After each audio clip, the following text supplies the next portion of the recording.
Hey everyone, welcome back to my YouTube channel. तो आज की वीडियो में हम इस वन प्लस के नेक बैंड को रिपेयर करने वाले हैं, जिसका मॉडल नंबर है मेरा मतलब one plus bullets wireless Z. तो आज की वीडियो में हम इसी को रिपेयर करने वाले हैं। और ये जो वन प्लस का नेक बैंड है ये ऑन नहीं हो रहा है, क्योंकि इसका एक तरफ का मैग्नेट है ही नहीं, और ये जो एक तरफ का मैग्नेट बचा भी हुआ है उसके वायर खराब हो चुके हैं, जिसकी वजह से अगर हम इसमें मैग्नेट लगा भी दें फिर भी ये ऑन ऑफ नहीं होगा। सो इसी वजह से आज की वीडियो में हम इसे बाईपास करेंगे कि बिना हॉल इफेक्ट सेंसर यानी कि बिना मैग्नेटिक इफेक्ट के हम इसे ऑन कैसे करें। मतलब कि ये तो अभी ऑफ है, लेकिन हम इसे एक स्विच की मदद से ऑन करेंगे। पहले तो ये हॉल इफेक्ट सेंसर से ऑन होता था, लेकिन वो तो अब काम करेगा नहीं। सो इसी वजह से हम इसमें एक मैनुअली स्विच लगाएंगे जिससे हम इसे ऑन या ऑफ कर सकें। और एक और बात मैं आपको बता देता हूँ कि आप इन दोनों साइड में से किसी भी साइड में स्विच लगा सकते हो और फिर इस नेक बैंड को बाईपास कर सकते हो। तो मैं दोनों तरह का बताऊंगा कि आखिर हम किसी भी साइड स्विच कैसे लगा सकते हैं और इस नेक बैंड को कैसे बाईपास कर सकते हैं। तो चलिए फटाफट से इसे पहले ओपन करते हैं और फिर जानते हैं कि आखिर इसे बाईपास करने का क्या तरीका है।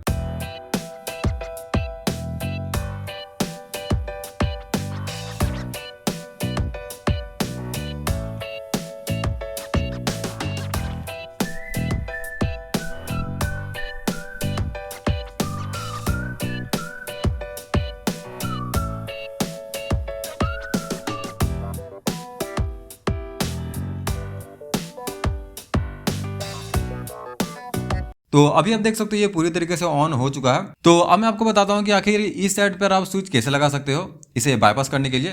तो अगर आप इस साइड से इस नेक बैंड को बाईपास करना चाहते हो तो आपको ये हॉल इफेक्ट सेंसर का जो वायर दिख रहा है जहां पर हॉल लिखा हुआ है वो वायर को और इस साइड से बैटरी वाले वायर को आपस में शॉर्ट करना पड़ेगा, या फिर आप यूं बोल सकते हो कि इसके बीच में आपको एक स्विच लगाना पड़ेगा इसे ऑन या ऑफ करने के लिए। मैं आपको करके दिखाता हूं। तो अभी आप देख सकते हो कि जैसे ही मैं हॉल इफेक्ट सेंसर के वायर और बैटरी पॉजिटिव वाले वायर को शॉर्ट करता हूं तो ये ऑन हो रहा है, पर हम इसे शॉर्ट नहीं करेंगे, इसके बीच में हम स्विच लगाएंगे। क्योंकि अगर हमने हॉल इफेक्ट सेंसर और बैटरी पॉजिटिव वाले वायर को शॉर्ट कर दिया तो वो ऑन तो हो जाएगा, लेकिन अगर एक बार ये ऑफ हो गया तो फिर से इसे ऑन करने के लिए हमें इसके वायर को हटाना पड़ेगा और फिर इसे सोल्डिंग करना पड़ेगा, तब ये ऑन होगा। सो इसी वजह से हम इसे शॉर्ट नहीं करेंगे, इसके बीच में हम एक स्विच लगाएंगे। अब मैं आपको यही बताऊंगा कि आखिर इसमें स्विच कैसे लगाना है। तो अब आपको इस साइड में तो पता चल गया कि आखिर हमें स्विच कैसे लगाना है। तो अब मैं आपको दूसरे साइड का बताता हूँ कि आप इस साइड से इसे ऑन या ऑफ कैसे कर सकते हो। अब अगर आप इस साइड से इस नेक बैंड को ऑन या ऑफ करना चाहते हो तो यहाँ पर भी आपको दो वायर मिलते हैं, एक बैटरी पॉजिटिव वाला वायर जो कि यहाँ पर है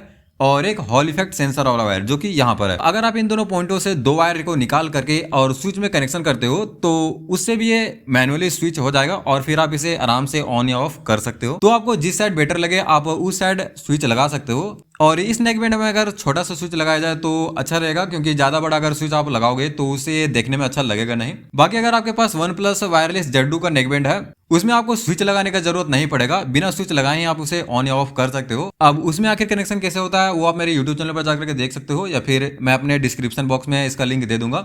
बाकी मैं आपको इसमें एक छोटा सा स्विच लगाकर बता देता हूँ कि आखिर स्विच लगाने के बाद ये कैसे वर्क करता है। तो अभी आप देख सकते हो कि मैंने इसमें स्विच लगा दिया है और इस स्विच में दो पॉइंट है और उन दोनों पॉइंटों में से आप देख सकते हो कि कनेक्शन मैंने किस तरह से किया है। एक हॉल इफेक्ट सेंसर वाला वायर एक स्विच में दिया है और दूसरा बैटरी पॉजिटिव से एक वायर निकाला है जो कि मैंने स्विच में दिया है। अब मैं जैसे ही स्विच को ऑन करता हूं तो ये नेक बैंड ऑन हो जाएगा और जैसे मैं स्विच को ऑफ करता हूं तो ये नेक बैंड ऑफ हो जाएगा। अब अगर आप इसमें स्विच लगाते हो तो उसमें आपको एक प्रॉब्लम देखने को मिलेगा, जो कि है अगर आप इस नेक बैंड को ऑन करने के बाद अगर चार्ज में लगाते हो और उसके बाद अगर आप चार्ज को हटाते हो तो उस केस में ये नेक बैंड ऑन नहीं होगा। भले ही आपका स्विच ऑन होगा लेकिन ये ऑन नहीं होगा। सो इसी वजह से आपको अगर इसे ऑन करना है तो फिर से आपको स्विच को ऑफ करके उसके बाद ऑन करना पड़ेगा, तब ये ऑन हो जाएगा। बाकी आप पहले की तरह इसमें चार्ज लगा सकते हो, वो भी बिना कोई दिक्कत के। और इसमें स्विच अगर आप छोटा सा स्विच लगाओ तो बहुत अच्छा रहेगा, लेकिन मेरे पास तो ज्यादा छोटा स्विच नहीं है, बस इतना ही छोटा स्विच है। बाकी वो आप पर डिपेंड करता है कि आप स्विच को कैसे चिपका रहे हो या फिर लगा रहे हो, आप अपने अनुसार इसे आराम से चिपका लेना। बाकी मैं आपको ये बताने वाला नहीं हूँ, क्योंकि अगर मैं आपको बताऊंगा भी तो हो सकता है कि आपको वो अच्छा ना लगे या फिर आप कोई दूसरा तरीका अपनाना चाहो, तो आप अपने हिसाब से देख लेना। अगर आपके पास वन प्लस वायरलेस जेड का नेक बैंड है तो उसमें स्विच लगाने का जरूरत आपको नहीं पड़ेगा। बाकी उसका थोड़ा प्रोसेस अलग होता है, तो आप इस वीडियो में देख सकते हो।